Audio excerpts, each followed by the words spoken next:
Hello and welcome to the Garden Organic podcast. You're listening to me, Fiona Taylor, soon to be joined by my colleague Chris Collins.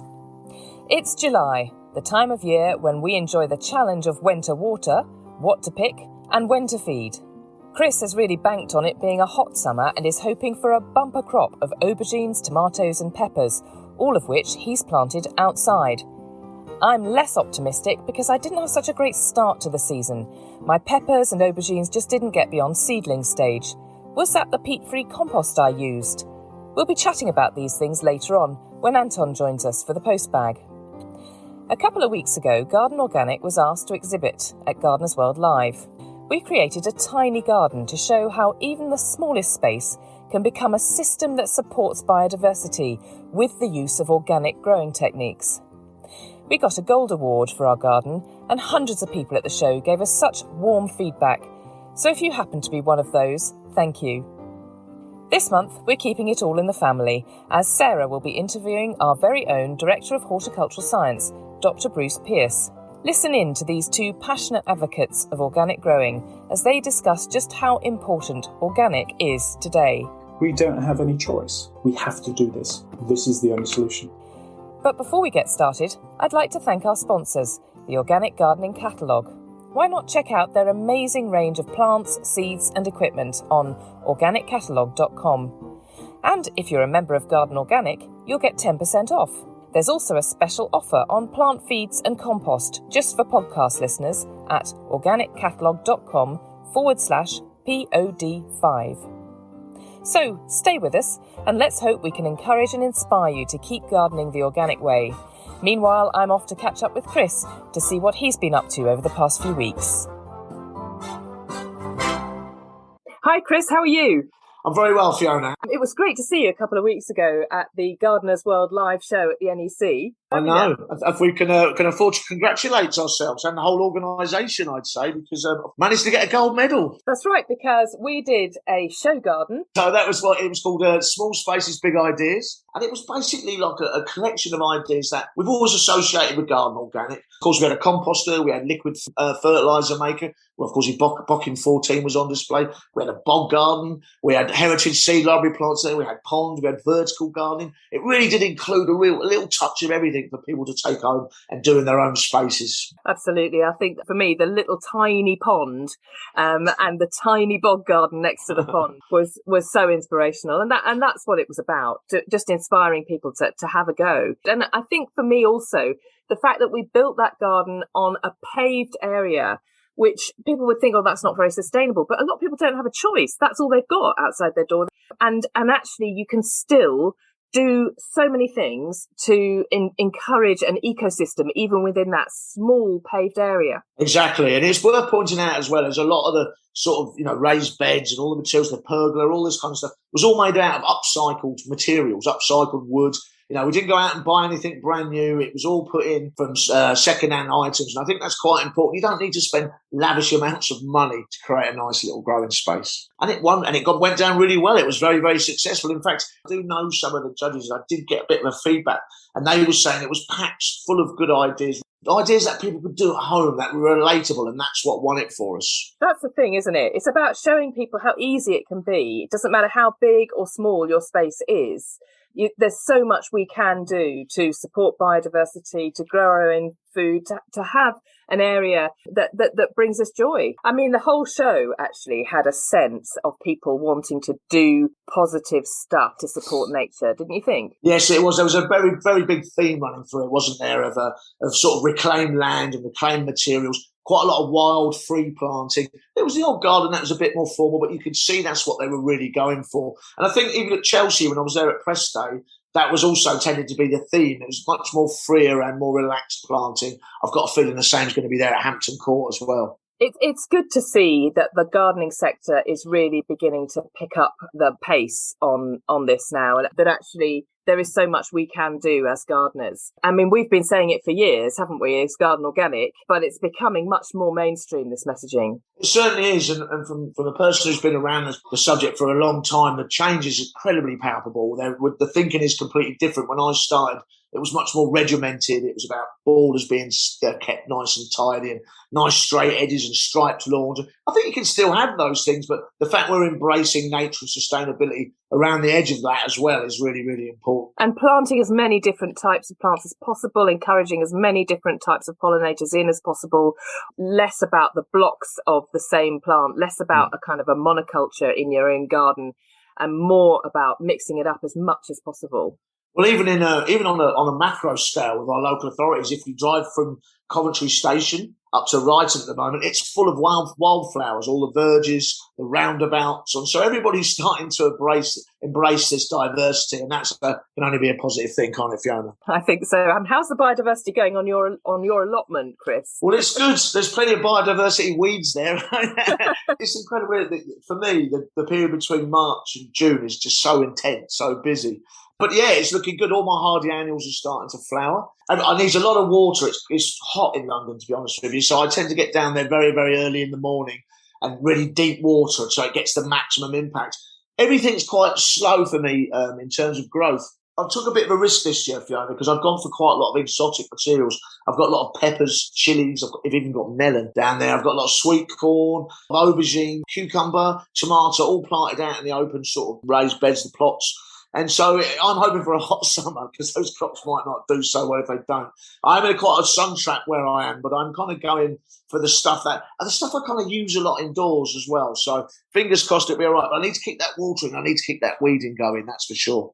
So if we have a wet summer, a cool summer, it's not going to be a great harvest time for you, is it? Probably not, no. I've got a couple of backup beds with plenty of turnips and sweets and parsnips in. But I'm really hoping, you know what, I use a lot of chilies in my cooking. I'm always jealous of Rich Steen. He's always got that massive jar of dried chilies in it. So I've envisaged that's what I'm going to have at the end of the autumn. So I'm praying to the sky that we get a nice hot summer. So, Chris, you talked about hardy annuals. Actually, I just wanted to quickly ask you what hardy annuals do you plant? Well, I've got nasturtium. I've got a lot of calendula. I've got sweet pea. I've got godetia. I've got loads of sunflowers. I've got 7 or 8 types of sunflowers in big bangs that are all start putting on a lot of growth. So it's quite diverse, my planting. I've got cornflower as well, a classic few types of those. I mean, you can get them any garden centre. They're very cheap, and you sow them straight to the ground. They're a win-win all round, really. And I tend to put them in bangs along the edges of the beds. Beautiful colour. I mean, must bring in so much, beauty to the allotment. You also were telling me earlier that actually, when you get your stuff out of the greenhouse, you don't plant it in rows. Tell us how you plant it. Well, I tend to do a thing. I mean, this comes from my amenity days, really. I tend to what I call tapestry planting. So I put a few plants in together. So I'll describe one bed, my runner bean bed. So I'll put up my canes into sort of wigwam shapes. I'll put my runner beans up those. Then I'll underplant with French beans, ground covering French beans. And then I'll dot tomatoes around the edge of that. So there's kind of like 3 tiers to it, really. In the old days, if I was a parksman, I would do that with bedding. I'd do dot plants, which could be canna. Then I'd have maybe pelargoniums or petunias as a carpet. And then I'd have lobelia as an edging. I've kind of done that with veg, really. And it just works. It seems to work really well. And you've just got these little diverse pockets along with the hardy annuals that run along the side. Makes it a bit more interesting, Fiona, really. That's kind of why I look at it. And it also does cover the soil, which is really important. Yes, it's true. I mean, because it's been quite a slow season so far and things have not taken off as quick, I've seen a lot of soil, and that means a couple of things, really. One, it's transpiring, you're losing moisture at it. 2, it's open plan for weeds to come in and seed. The quicker I can get a canopy over the soil, the better. I do try and encourage it a little bit more growth and retain water by mulching with my compost, but obviously the sooner I can see nothing but a blanket of foliage and flower, the better for me, really. And what are you sowing now, Chris? Well, I'm still doing a bit of sowing. It's been a bad year, funnily enough, for slugs and snails on my allotment. And they haven't been around often, but as soon as it's rained, they seem to have come out in force. So I lost a lot of my salad crops earlier on. They just demolished those. So I'm re-sowing those. I'm re-sowing my rocket, which tends to get hit by a flea beetle early in the season. So on Anton's advice, actually, I sow that a bit later.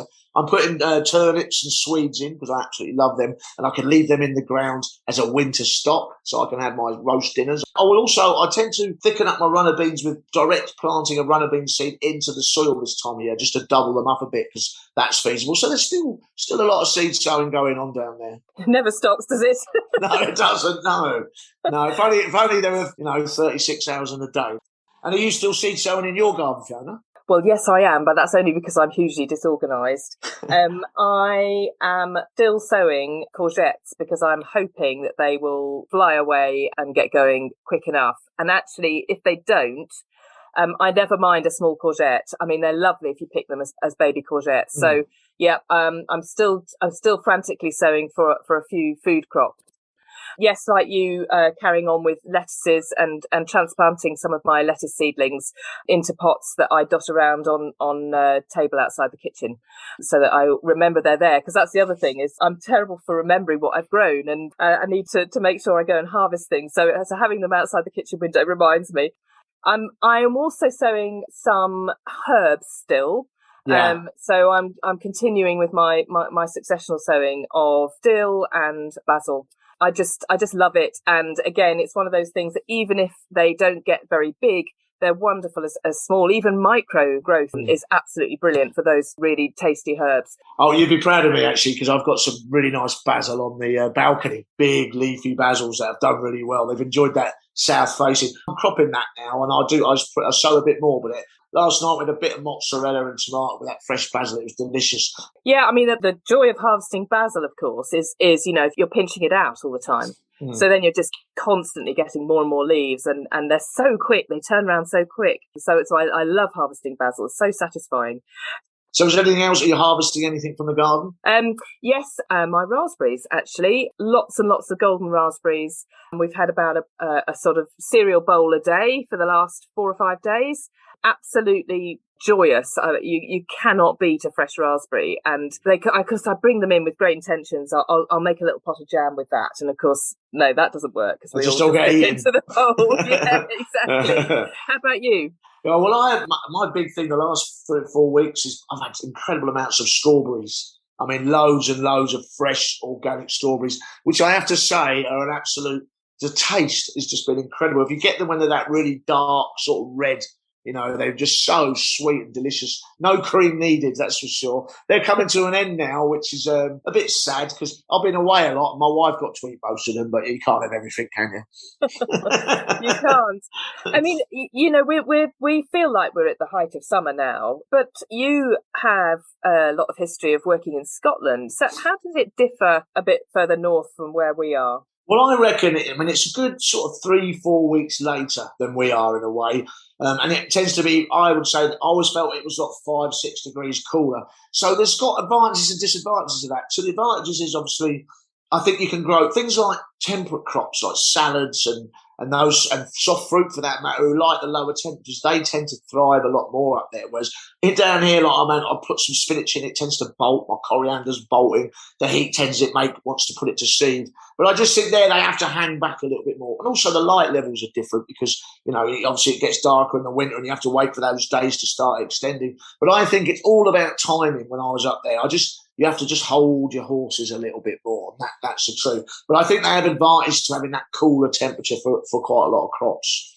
Yes, and that's the thing, isn't it? Because we've just been talking about you growing sort of hot summer crops, and really wanting to get going with aubergines and tomatoes, getting them all outside, and the likelihood is, and let's hope, Chris, you'll have a really successful harvest out of that. Actually, that's probably a risk. And I feel confident enough in London that I might get a result out of that. Yeah, I wouldn't put a melon unless I had a glass house surrounding it. But crops like that and aubergine, Tommies, I think you're probably much better up north.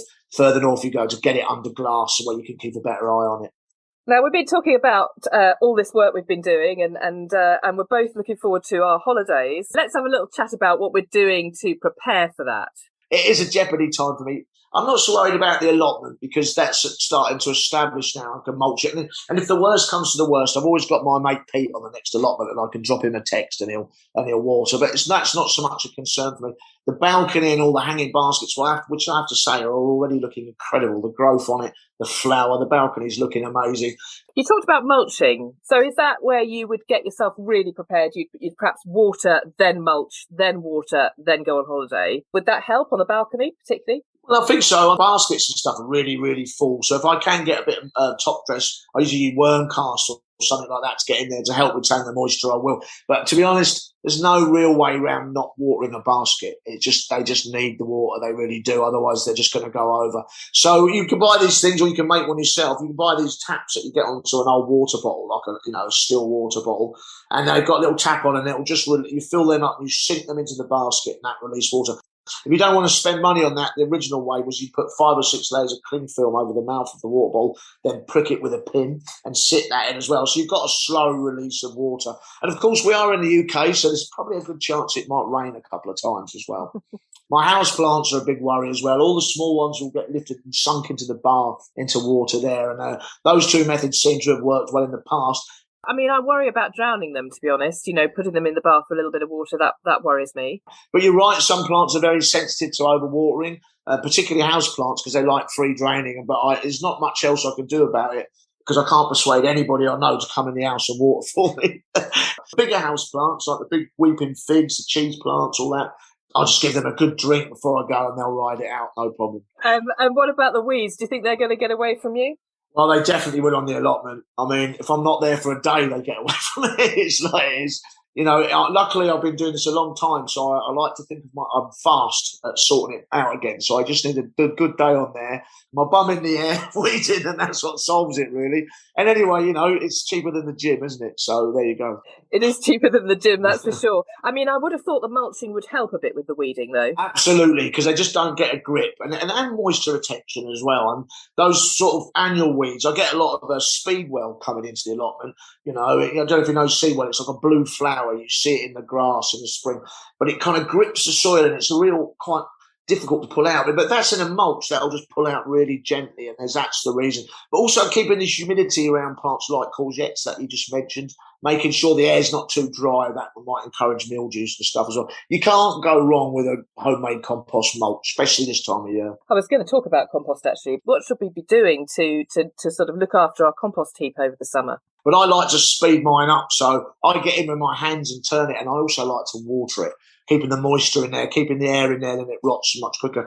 What about feeding, Chris? Really, I start to cut down on it a bit. I want potassium in, because I want fruit and I want flour, so I'm just using Bocking 14 pellets. I put a few out on the balcony in each container and basket. That tends to be enough, and I'll give them a sprinkle over the allotment as well as I mulch, and that'll slow release. That'll keep them happy. Other people like to top up with tomato feeds and stuff like that. But because I've done all that seaweed extract feeding earlier in the year, and I've got decent soil from composting, I just now go with a slow release method. Right, so we've got our jobs to do to get ready to go on holiday. I don't know about you, Chris, but I'm really ready. I am really ready for holiday. For a gardener, between March and now is such an intense period. Yeah. And I think you just come to a point where you go, everything's in the ground, everything's growing. I don't need to be so much a fuss pot about it, so I'm going to take a breather. Relax and maybe recharge and ready to get going again. I'm quite looking forward to seeing it bigger and more colourful when I get back. It's the first thing I do, actually. I'll just go straight through the house, out the back door, and go and look at the garden. I can't wait to see it. Exactly. Well, enjoy your break, Fiona. Definitely enjoy. Have a good time there. You too, Chris.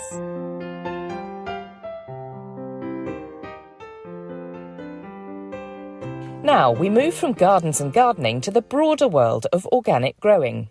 Sarah Brown's been chatting to Dr. Bruce Pearce, Garden Organics Director of Horticultural Science. Bruce started out working for Gardening Witch before serving at the Ministry of Agriculture, Fisheries and Food in the 90s. From there, he went to the Organic Research Centre looking after innovation and research in organic farming. He's also worked for the Soil Association. A true believer in organic methods, Bruce is now applying his knowledge to horticulture. Bruce, I'm so glad you could join me, although, as ever, we're chatting on Zoom, because I believe you're on your way up to Scotland. Yeah, hi, Sarah. Yeah, I live in Scotland, but I've been down at Brighton at head office this week to do the flower show at the weekend and also to catch up with the team. You moved to Garden Organic after working for many years at the Organic Research Centre. Tell me a little bit about your work there. Yeah, so I was 20-something years at the Organic Research Centre. So it's a independent charity that focuses on delivering useful research to organic farmers and the organic sector in the UK. It works across cereals to cows, cabbages, social, economic, and the whole range of the remit. Sounds much needed and really, really interesting. Bruce, can we start at the beginning to help our listeners understand what exactly are the principles of organic growing? Can you sum them up quite simply? Yeah, for me, I always go back to IFOAM, which is the International Federation of Organic Agricultural Movements, which sort of is the heart of organic growing and farming in the world. And what it does is it has these 4 principles to organic: principle of health, the principle of ecology, fairness, and the principle of care. So health, it really is about the health of soil, plant, animal, human, and planet, one and indivisible, which is one of the statements of early organicness. Ecology should be living and basing our systems on ecological systems and cycles, work with them and emulate them rather than trying to control them. Fairness is really about we should build relationships to ensure fairness with regard to the common environment and to life opportunities. So that's about people as well as the environment. And then care is actually about we should take precautionary principles and responsible in the way we protect the health and the well-being of current and future generations in the environment. So that's the way they set their stall out, and I'm very happy to sign up to that. I think that's great. And then under that, actually, they set an IFOAM standard, which, if you like, is the world standard for organic production.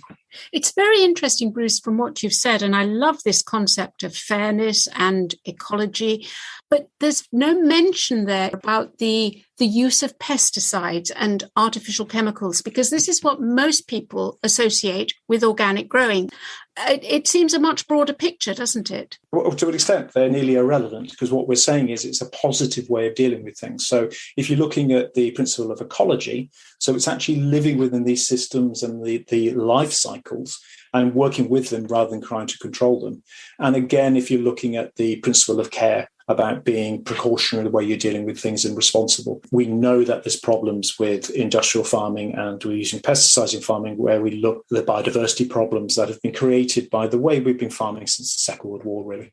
It's so true. And if you bring it back down to your own personal garden, if you understand what's growing in your garden, if you're observant about all the life forms within it and how they relate to each other, and you love it all, you really don't want to damage it by using those pesticides. So it's almost like an afterthought. Absolutely. I've worked with farmers over the last 30 years in organics, and it's looking at their farm as a system. So how everything's interrelated and how you can change one things and how it impacts on others, about rotations, about your choice of varieties and all these things.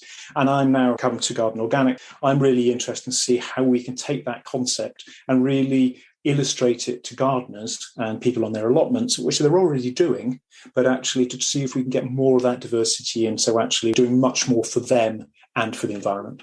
And I'd read that on average, plant, insect and bird life is 50% more abundant on organic farms than on agrochemical farms. And that must be the same in gardens as well. 50%, yeah. That's a huge figure, isn't it? Yeah. And we know that sort of biodiversity is better on organic farms because there is generally more diversity within the crop, within the fields and the hedgerows and all these sort of things. And again, within gardens. Gardens are little ecosystems which can be incredibly diverse. And to be truthful, if you're looking at actually what is the most diverse, allotments. Allotment sites are incredibly diverse. And I put that down to being that you have each will have your whole allotment, your half or your quarter, and you'll all grow your different things on it. And then that will be replicated over many allotments on any one site. Yes. And if you compare that to the fields that surround me, for instance, where I am at home, they're just monoculture. I've just got one huge field of wheat one side of me and one huge field of rape the other side of me, and that's it. Yeah, absolutely. My whole research was driven by diversity. Okay, so there are some who dismiss organic growing, saying that if all farmers were organic, the output would be so low we wouldn't be able to feed the world. Is this true? Yeah, no. I think the simple answer is no, but that would make a terrible podcast. Yes, there is certain crops have lower yields in organic. So things like wheat can have 25 to 50% of the yield. Wheat is a very highly bred crop to respond to non-organic agriculture. Going back to can we feed ourselves? Or is there enough food? Actually, food is about politics, is about much production. So probably as many people obese in this world as that are starving. So it's about food supply and where we get the food to, rather than do we have enough food. That's so true, because I've always thought that politics and war prevent the fair distribution of food. We produce a surplus, in fact, plus this terrible modern human habit of waste. Yeah. So I can't remember the exact figure, but it's something like between 25 and 30% of the food that is harvested actually gets eaten. The rest is lost along the way through damage or on the supermarket shelves, or we take it home and we let it rot in our fridge. So, yeah, there's lots of food there. And also we're probably entering into the arena of the grain, for instance, that we grow, whether it gets fed to animals or whether it gets fed to humans. The vast majority of grain in this world is fed to livestock and isn't fed to us. So it goes through it's processed through another animal. We eat the animal. I'm not advocating for everyone to go vegan. That's a choice people can make. I can see there is a real place for livestock in organic farming systems. So for me, it's about eating less meat, but better meat, and then actually making sure I'm eating more vegetables and plant-based products. So what we're saying is, anyone who talks about feeding the world in those very broad terms, it's much more nuanced than that, isn't it? It's about distribution of food, it's about diet, it's about what we do with the food, it's all of that. And frankly, agrochemical monoculture farming is killing the planet. We know that. So I think we have no choice. Yeah, I completely agree. So if we're looking at just biodiversity, there is plenty of information now in the literature, and particularly a German study, which showed that in 25 years, we've lost 75% of flying insects. That 75%. Anyone who is as young as we are, Sarah, will remember driving around in probably the late 70s and early 80s, and the amount of insects that would be on your windscreen. It's just nothing like that, or none at all now. So I think that just shows just a simple thing we can see every day, that actually how biodiversity has changed. Do you know, it's funny you should mention that windscreen analogy. I've heard it before, but what I've noticed this summer in particular, I've had my window open at night because it's been so hot. Not one insect has flown in. Now, in previous years, I've had moths flapping around. I've had all sorts of extraordinary insects that have come in. It's silent now. Yeah, I agree. It's quite scary what's happening. Let's talk about how important it is to buy organic, not just because it's chemical free, but because you're supporting the organic farming system across the world. But actually, there's a very real problem that most of us face, and particularly now, is that organic produce is currently much more expensive. Why is this, Bruce? There are some places where we know it is more expensive to produce. And so things like soft fruit and others, actually, the yield is lower. Others, it is seen as a premium product and for the elite. And so you will have a markup in certain supermarkets. So we're being manipulated by the supermarkets, is what you're saying? Yeah, I think so. I think there's plenty of evidence. If you subscribe to a vegetable box or bag scheme, the price of that vegetable is going to be very similar to non-organic in a supermarket. Fewer middlemen, accept that. But actually, you can find ways of buying organic foods that are not that expensive. If we're looking across the channel at France, Germany, the prices aren't the same sort of difference. I think it's also about being quite canny when you face the challenges of rising prices in the food shop, because few of us in this country can afford to be 100% organic, especially if you're feeding a family. I remember 20 years ago when my boys were growing up and seemed to be permanently hungry, as boys always are. I tried to work out what it was that they ate every day and then concentrate on finding those things as organic. And it kind of boiled down to bread, pasta, and apples, for instance, were top of the list because I knew they would eat them every day. So those were the ones that I, if I could, would buy organic. Then I started to grow my own veg, fruit, and salad to supplement it, knowing that my own efforts might not be supermarket quality, but they were definitely pesticide free. And I think that brings us back to gardeners. If we can grow, no matter on how small a scale, if we can grow to supplement our diet, we're actually enjoying organic produce. I mean, we heard earlier Chris and Fiona eating their strawberries and their raspberries. Now, those are relatively easy to grow in this country, but they will cost a bomb, as you quite rightly said, if you were to buy them organically. I think it's about being selective, isn't it, as to what you buy? I was going to say exactly the same thing, because actually you can buy, if you like, the commodity stuff, as you said, pasta, spuds and these things organically at a reasonable price. So actually concentrating what you want to grow on the sort of more treat stuff. For me, there's a double win there. It's the pleasure of growing them, and actually with your children to actually showing how you do it. I would think that there would be less waste, because if you put all that energy into growing it, are you going to stick it in the fridge and let it rot? Would you buy local? Or would you buy organic? Oh, now, so you hit my middle-class conscience here. I frequently, having this crisis in September, stood in the supermarket looking at apples. Do I buy organic from the Southern Hemisphere, or do I buy conventional from Kent? And I've never really come down to a great solution on that. With apples, again, there can be pesticide residues. But I'm not going to answer your question. I'm going to say it's difficult. You're going to sit on the fence. Okay, I'm going to contribute by saying I think I err on the side of buying organic, because even if that apple has been transported across from France or Spain, at least I know that an acreage of France or Spain which is committed to organic growing. And that's what I want to encourage. Bruce, people think of organic as old-fashioned and traditional because of the close link to the land and the soil and the wildlife. But actually, I think it's where the most exciting research is taking place. Would you agree? Yeah, I agree. Organic growing is very information intensive.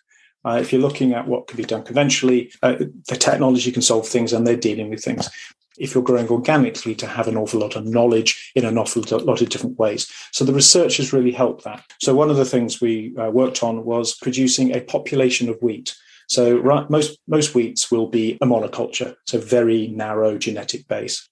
We wanted to look and say, right, well, actually, if we're looking at more resilience in these, we want a population. So this would be like a crowd of wheat rather than individuals, clones. And actually, it took us about 20 years to actually really build this up and look at it. But actually what it showed was that you had a very stable type of crop. It's now been taken on commercially, and a number of the bakers, and they love it. There's a story behind it, but also it's good in organic systems. And are there other examples of research that have fired you? Yeah, we worked on looking at how can you improve the lay phase in agriculture. That's where you increase the fertility and sort of rest the land, if you like. Quite often it would be grass. And so that's called the lay. And we produced a very mixed seed to go in there. So that was some grasses and some legumes and some other herbs, which became very productive, put an awful lot of nitrogen and carbon back in the soil. And that was very organic when we did it. But actually, as things have moved on, the best conventional farmers are using this sort of stuff and this research. So if you like, where we were 20 years ago or 15 years ago, conventional agriculture is catching up. I'm going to take you to task there. I hate to call it conventional because I always think of organic as conventional. It's what we've always done over the centuries. I call it agrochemical farming, I'm afraid, which is the monoculture farming we have now. Yeah, I get you there. It's just, yes, the language I've always used. Actually, talking about language, the buzzword seems to be now regenerative agriculture. What do you think about that? Is that a good way to refer to organic? So my problem with the brand, if you like, of regenerative agriculture is it means everything and nothing. There's a big problem for many in the UK, particularly in England, where organic became a dirty word a number of years ago, and they didn't want to accept it was a viable, good way of farming. And a lot of the techniques have been taken and applied elsewhere, still using some agrochemicals. And it's doing a good job, regenerative. But actually, I just feel they're trying to reinvent the wheel. We have organic agriculture. It is regenerative. And actually, it has a legal status where if you say to someone, I farm organically, there is a legal minimum about how they produce their food. Yes, I think that's a very good point, because if you're certified as an organic farmer, that helps the consumer, that helps you and I to be able to choose our food with confidence, because we can see that logo certification. Precisely. Organic is more than a list of techniques. It's a system, but actually we don't really know what's in or out in regenerative, where we very clearly know what's in. If something has got an organic label in the shop, you know it has met this legal minimum. Going back to the research, I think the other area that I find exciting and which is crucial to any farming, whatever format it is, it's the soil. It's the stuff that we actually grow stuff in. And I find that the most exciting research. And again, I think in the organic field, that's where the understanding is developing hugely, isn't it? It's less about spending money on researching the best fertilizer, the quick fix bullet fertilizer, more about understanding about the soil and the life within it. Yeah, if you look back 15, 20 years, non-organic agriculture was about how do you control nature. And so actually your soil was basically a matrix that you would put your water, put your pesticides and your herbicides and your fertilizer in. With an organic, it was about feeding the soil, not the plants. So it's how do you improve the quality of your soil so that it is living, it is vital, it has got the things in it that the plants need, but also making sure that it helps with the water retention, and so it helps with flooding and those sort of aspects. But also the nutrients within the soil are cycled and recycled. And so actually it is about making sure you have a healthy, vibrant soil that can supply what the plant needs when it needs it. To me, if I was a farmer, it would be a no-brainer. Also, in terms of the fact that most of the solutions are nature-based solutions. Yep. So instead of spending a lot of money on a chemical fertilizer and research into that chemical fertilizer, I could save myself a shed load of money just by using manure, compost, whatever, adding vegetative matter, decaying matter to the soil. Isn't that right? Yeah. And so they take a huge amount of care and focus on their soil because that's what is the engine of their farm. Wow. So, Bruce, we've covered a lot, but I'm going to ask you to, this is probably impossible, but I'm going to ask you to sum up. Can you, in just a few words, why organic is important in this 21st century? I think we don't have any choice. I think as we go forward, we're seeing the climate crisis, we're seeing the overwhelming biodiversity crisis. And the only way to address those is to have a more sustainable farming system. But also, if we're looking particularly at the biodiversity, we have to stop using the chemicals we're using on those and actually working with nature and within those systems. Otherwise, we're just not going to be able to produce our food. So I don't think we don't have a choice. We have to do this. We have great farmers around the world. And so I have quite confidence, but actually this is the only solution. Oh, that's a wonderful, positive, upbeat answer. Thank you, Bruce. And I think it also applies to our gardens, doesn't it? Yeah, I had a great time at the Gardeners World Live at the NEC. And one of the things I was really trying to talk to people who came on the garden there was actually we can all make a difference, whether it's just planting up a window box or whether you've got a larger garden, you can do much more and you can put your pond in and these sort of things. And I think we can do this. Brilliant. Thank you, Bruce. Thank you for spending time discussing this. Have a good journey. Thanks very much, Sarah.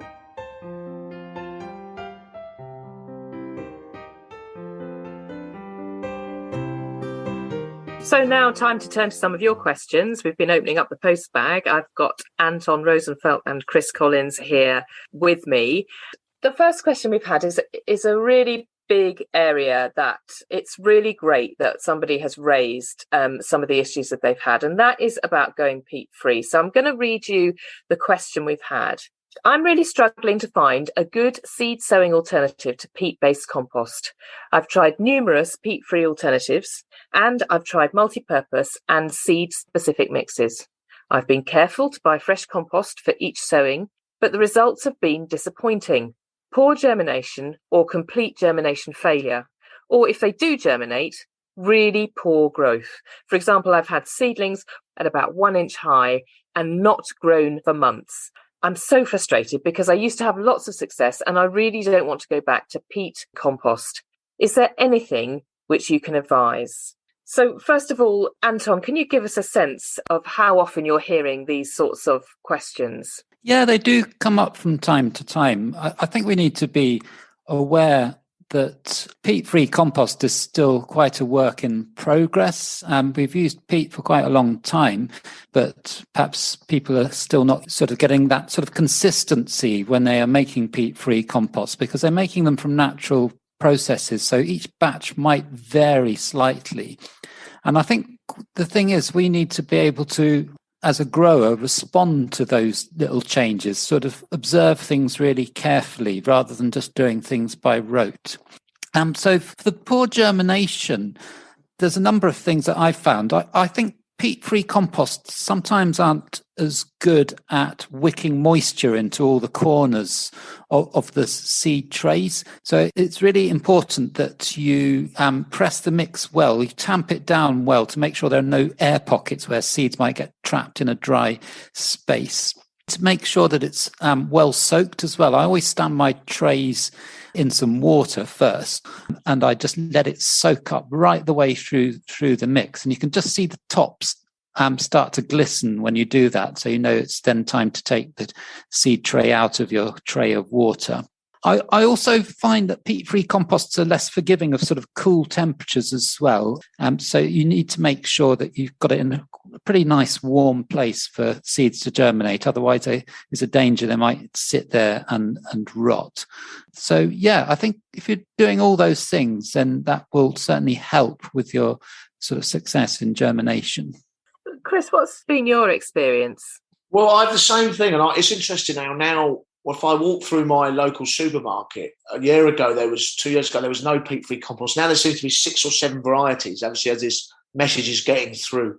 So I've kind of played around with them all. I have a steadfast one that I grow for seed, that I use for seed sowing, and I follow the same pattern I would as if I was using peat to a certain degree, in the fact that I agree with Anton. I always like to pre-soak the soil so it's nice and warm. I don't want to see too many lumps and bumps in it. Some of these peat-frees are full of old bits of wood and this kind of thing, so I take them out. And then, to be honest with you, I like to sieve over the top of my seeds if they need to be in the dark, which most seeds do. So I'll sieve over the top of them, and I've got a nice fine layer of soil then over the top of those seedlings.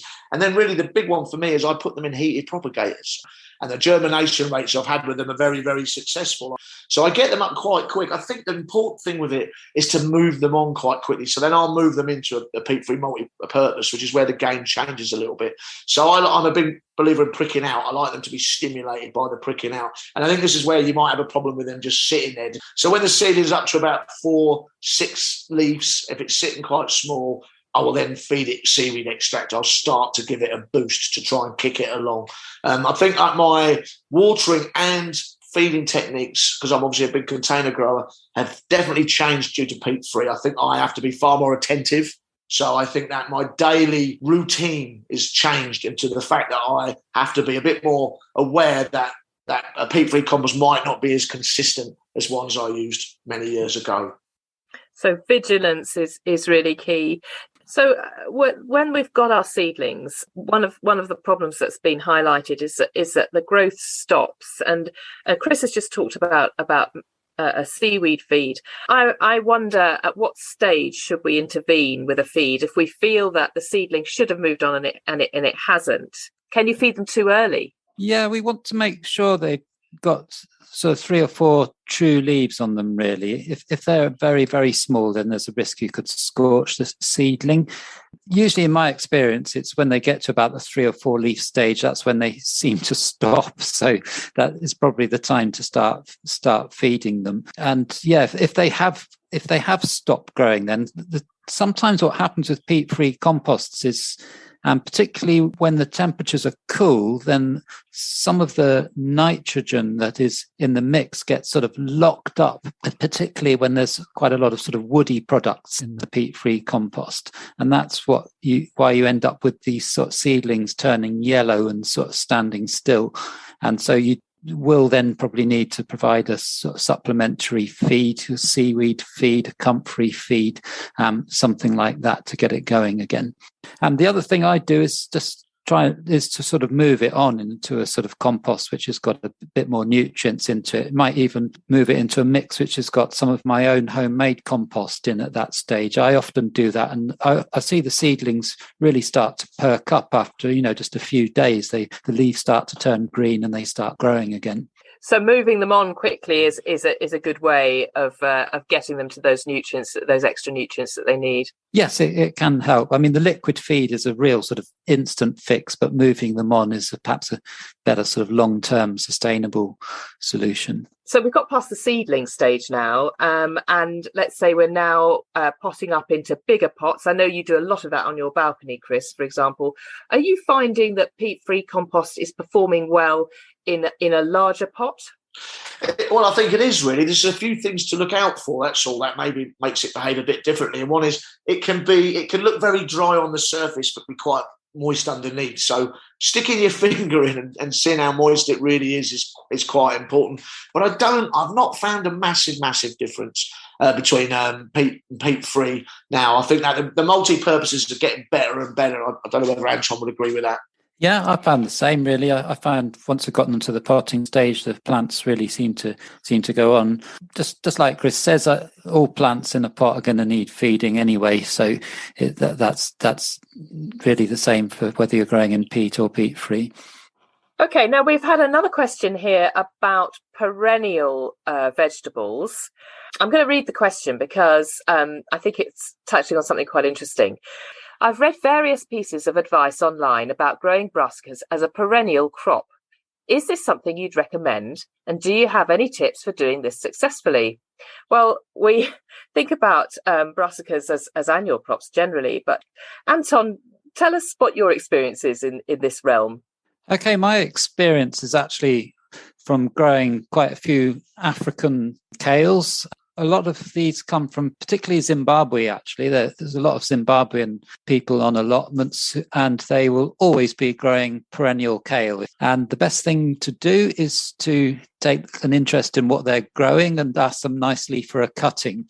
I find any time from about March onwards is a good time to take a cutting. It's really easy. Just basically, you can break a heel off and just remove most of the leaves so they don't lose too much water, and stick them in some compost, and they do strike really, really easily.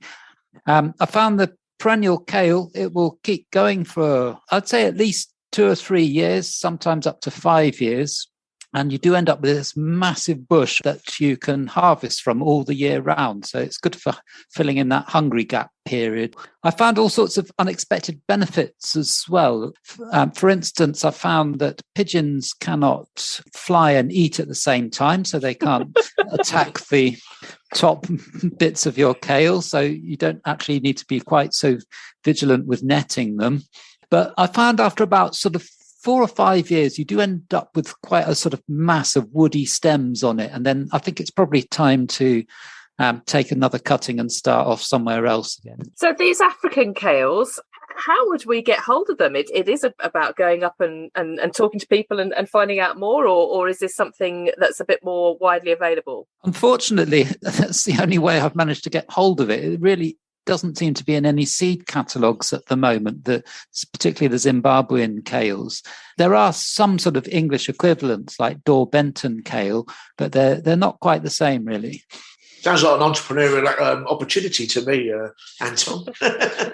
What about does it cause any problems with rotation or anything like that? Would you have a perennial bed, a permaculture bed? Would they be in one spot and that would be fine? Obviously, with brassicas, we are sort of worried about club root if you're growing them too frequently in the same place. So after you've sort of taken it out, let's say after 3 or 4 years, then you'd want to put it in a different place the next time. So I often think of perennial plants as sort of rotating a lot more slowly in time. You're sort of moving them around in slow motion as opposed to moving them to a different place every year.